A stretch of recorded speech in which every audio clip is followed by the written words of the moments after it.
The following program was made possible by the generosity of those who have determined to hold fast to the true Roman Catholic religion, as expounded by the Roman Catholic Church before the disasters of Vatican II and the so-called New Mass.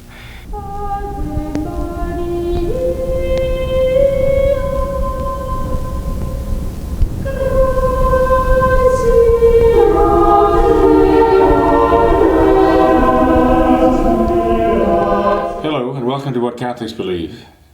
I'm Father William Jenkins, priest in charge at Immaculate Conception Church in Norwood, Ohio, and principal of Immaculate Conception Academy, also in Norwood.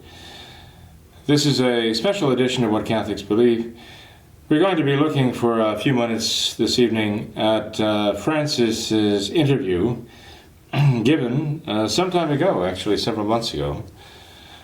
And we're going to talk about the interview given in his visit to Italy's largest Anglican congregation. Francis actually addressed 3 questions at this visit to the largest Anglican congregation in Italy. The date for this visit was Sunday, February 26th in the year 2017. It was actually the Church of England chaplaincy of All Saints in Rome. The event was historic. It was reported by Zenit, the news agency, and there is a translation, an official translation of Francis's comments, his answers to the questions given. And one of them is of particular interest because, again, it shows us what the Novus Ordo is, and it is complete modernism. Not surprising to our viewers. However, this particular interview was revealing in a special way. Francis answers a question by saying the following, "And then there is my experience. I was very friendly with the Anglicans at Buenos Aires because the back of the parish of Merced was connected with the Anglican cathedral.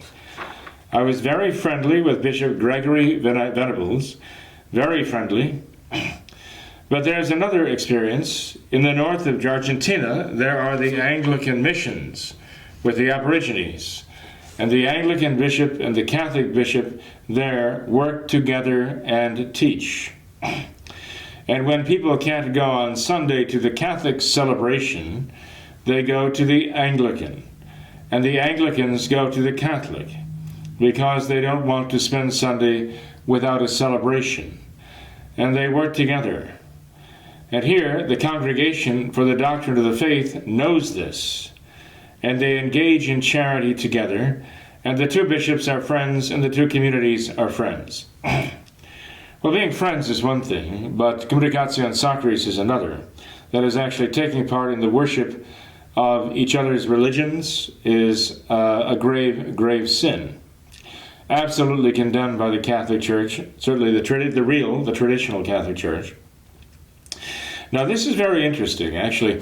Francis has actually condemned fundamentalists, his term for traditionalists, okay, and those who want the traditional Catholic faith. He even calls it a kind of mental aberration and says it's of the devil. Francis, in writing to a young boy in Italy, even told of his mockery of the Latin Mass, of the traditional Latin Mass, when he, Francis, was serving the Latin Mass in former days with his friends. They would actually jumble up the words and make a mockery of the Latin Mass.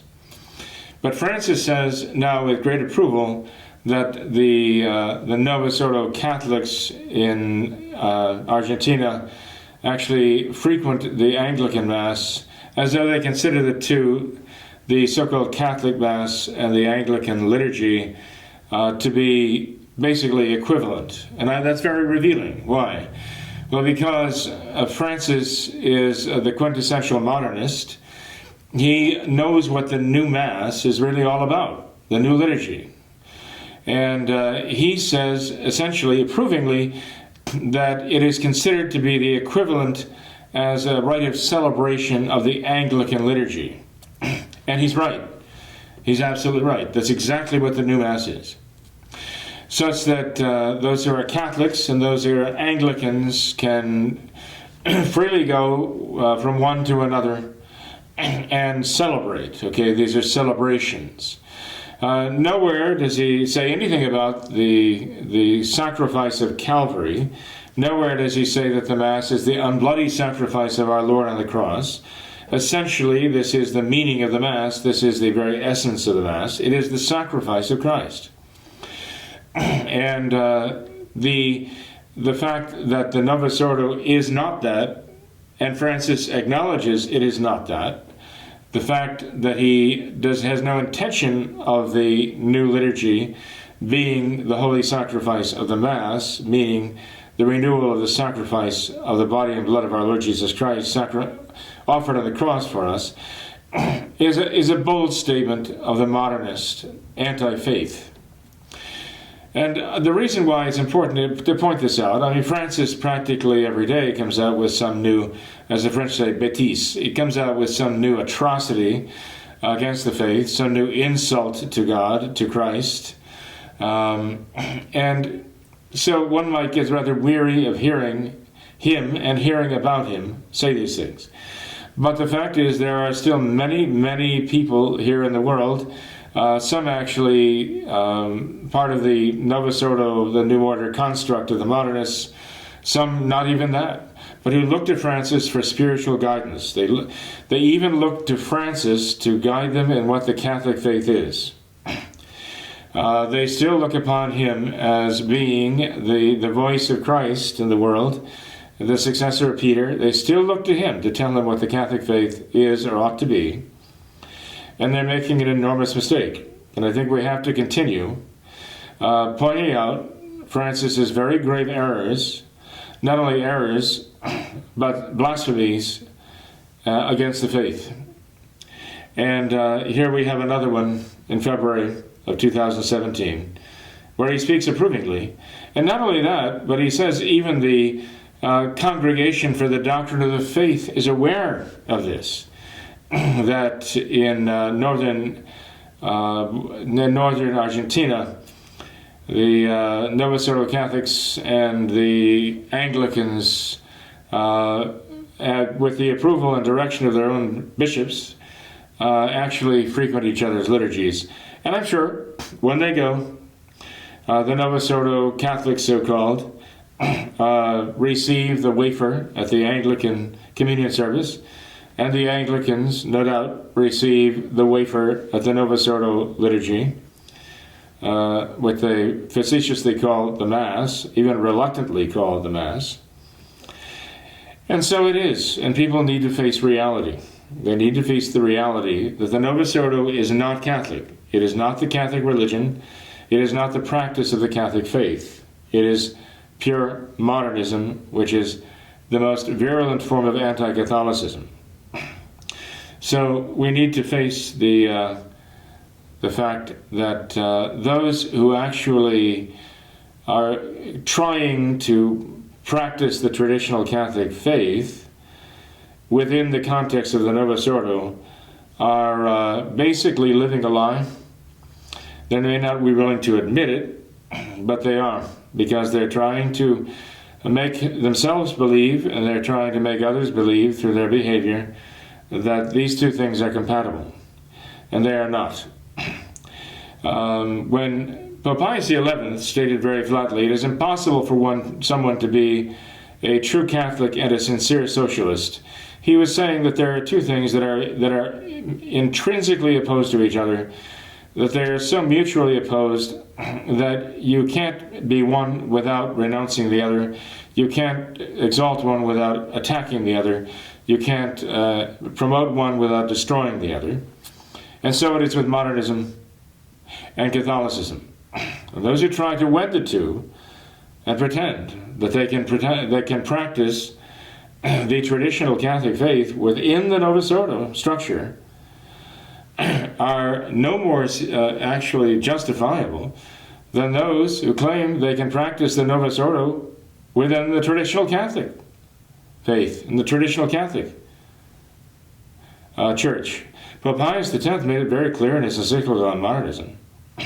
The modernists are invaders. They have no place in the church whatsoever. They are attackers. He called them the worst enemies the church has ever seen, the worst enemies the church has ever known. And because they are bringing modernism and promoting modernism within the bosom of the church, within her very bloodstream, within her heart and her veins. Well, would he not, therefore, say as much, or even more so, about those who are trying to practice the traditional Catholic faith within the Novus Ordo, within the structure of modernism? That they are completely out of place there. And that this is absolutely unacceptable for a Catholic to attempt such a thing. Because again, it is trying to do what the modernists did when they were taking positions of power within the Catholic Church, way back when, 100 years ago and more, trying to make people think that what they were teaching was Catholic. And so those who go to the modernists now and make believe that they're part of that, and actually lend some kind of veneer of approval and Catholicism to it by pretending that they are compatible, are telling the great lie. This is the great lie, and they are part of it. They are promoting it. They're purveyors of the great lie. And as I say, I'm sure St. Pius X, who condemned the modernist attempts to infiltrate the Catholic Church, would condemn the efforts of the Catholics to infiltrate the modernists, as though we're going to beat them at their own nefarious ecumenical game. No, we're playing the wrong game. So I ask, please take seriously what Francis says. Not seriously in the sense that you lend it any credence or give it any value, any character of truth. But you take it seriously because, as you would take a disease seriously, as you would take poison seriously, as you would take radiation seriously. Realize it is a serious threat. It is very toxic. And if you are under the illusion that Francis is one of those, what we call in the traditional Mass, true Orthodox and true cultivators of the Apostolic and Catholic faith, if you're under that illusion, well, you need to realize it is an illusion. It is an illusion. And you need to leave that behind and come back and practice the traditional Catholic faith, which is the faith of our Lord, is the faith of the popes and saints throughout all the centuries. It was then, it remains that now. So may God bless you.